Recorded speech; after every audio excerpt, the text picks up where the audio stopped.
Hello everybody, welcome back to the Ghostly French Toast, and where have I been?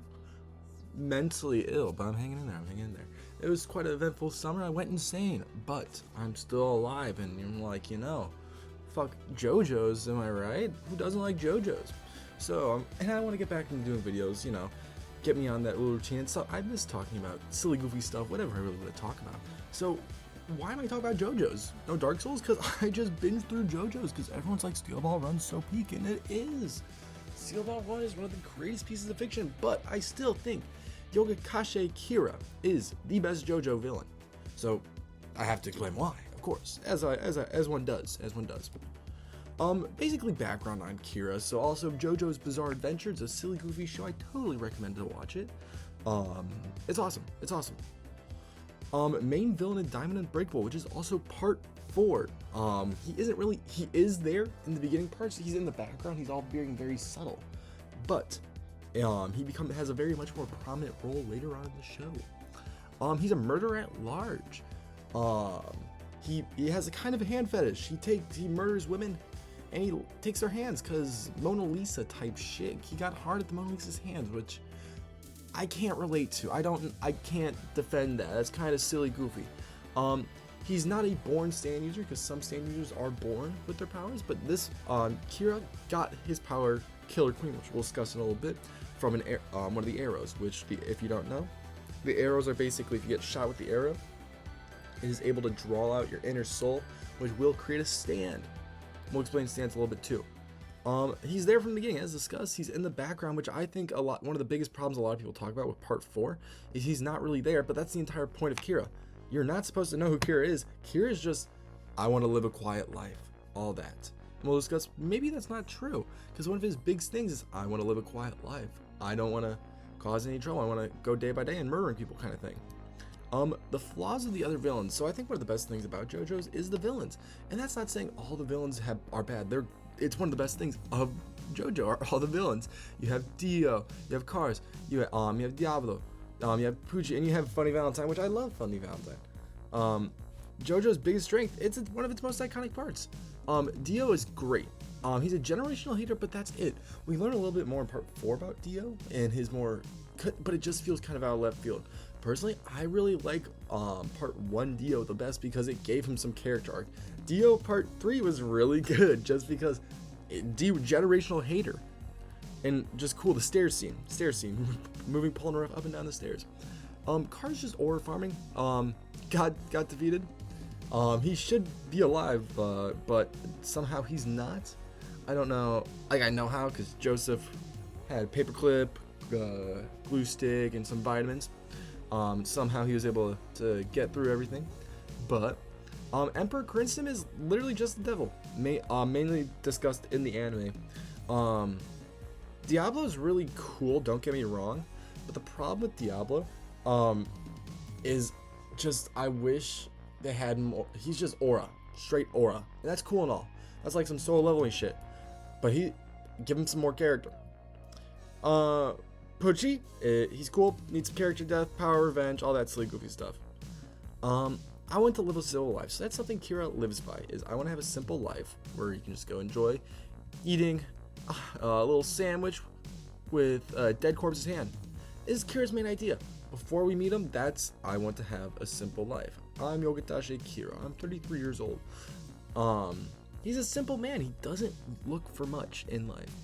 Doesn't want to be bothered until everybody comes along and kind of just like ruins his entire thing.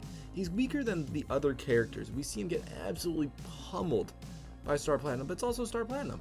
And then even in his fight with Unbreakable Diamond, he still gets pummeled in a hand-to-hand combat. But he is very smart. He's probably, him and Rohan are probably the smartest people in the show. Opening with Heaven's Door is such a great concept. You always open with Heaven's Door no matter what. But besides, now the ones by the test. I may retract my statement there. He has OCD and he has some weird fetishes as discussed earlier. But in the end, he just wants a simple life. He doesn't really care what's going on. He just wants to, I don't want to deal with people kind of bullshit, which real. Some people kind of suck. But did he want to live a simple life? After getting his third ability, after getting hit by the arrow again, he becomes way more confident because he knows no one can catch him. Bites the Dust is literally a way for him to keep on killing over and over again, and he can make mistakes as much as he wants. But as long as he has Bites the Dust, he's fine. There's no problem in life. After just getting discovered, he basically kind of starts going crazy.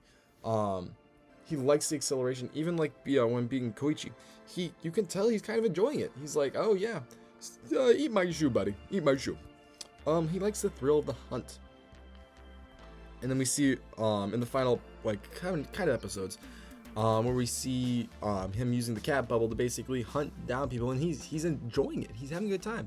Looking to Killer Queen, blows up anything Kira or Killer Queen touches, which, as this seems literally a perfect stand for a murderer. Aura like no other stand. I would say D4C and maybe Wonder of You are probably both, but Killer Queen, peak aura. Literally peak aura. It's not that strong in the grand scheme of things. It's a strong stand, but it's not the strongest stand we've come across. It's such a cool idea. Bites the Dust is such a cool idea where it's the perfect stand where if Kira's identity gets revealed, anyone who comes in contact with that identity explodes. But even Kira or Bites the Dust basically protects in Diamond is Unbreakable, Hayato, basically one of the children, Kira basically becomes a full-on foster parent, I guess, after taking over the dad's body. Has killed Bites the Dust attached to him, which Bites the Dust will protect him from no matter what, even from Kira. And if I don't know, Hayato basically talks about like, oh, Kira is my dad. Anyone who hears that information will explode. Basically opens up the idea to Josuke's time loop, which I know it's not canon, but that's my personal headcanon, where it's like, that's Josuke in the past. Something happened, but that's my little headcanon. IRL drip like no other. This is there has been no villain in JoJo's that has drip like him besides in part 7. Unanimated. Actually, fashionable outfits. This is drip. Could see someone wearing this IRL. I own the tie, and I wore it as a belt, and I got tons of compliments. So it's literally aura farming. Where he improves from other villains, he actually has character development. We see how he becomes much more competent over time. Where in the beginning he was kind of just like soft-spoken, where he's like, yeah, I want to live with my wife, but we see his philosophies and ideas change. He changes throughout the arc itself, which I think is great, and I need more JoJo villains to do that. Seeing him plotting, and it's just not raw strength, where you have Dio, you have Diablo, raw strength, powerful stands, which are cool, but he has to plot because he is severely outnumbered. Drip. As I stated before, the drip's immaculate. It's wonderful. But yeah, that's it for this time. I'll see you guys next time on Ghostly French Toast. Bye-bye.